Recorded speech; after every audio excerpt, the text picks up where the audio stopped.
বন্ধুরা, শীতকাল চলে এলো আর পিঠে হবে না, এটা কি হয়? এগুলো এই যে ভাপা পিঠে, চুষি পিঠে এটা।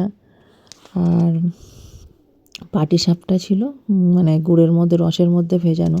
তো আমরা মেলাতে গেছিলাম, ওখান থেকে নিয়ে এসেছিলাম, ওখানে তৈরি হচ্ছিল।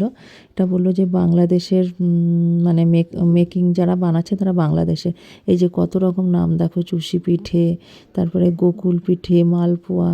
তো সব কিছু মোটামুটি ট্রাই করা হয়েছে, আর এই তিনটে ট্রাই করিনি, মানে ভাপা পিঠেও ট্রাই করেছি।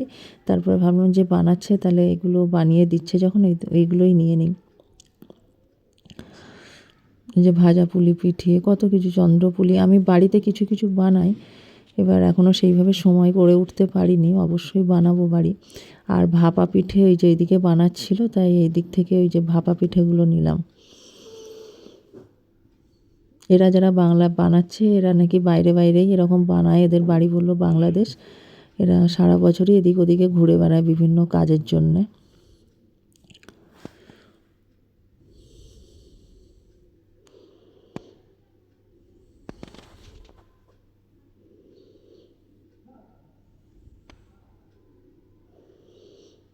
যে কত রকমের পিঠে সব।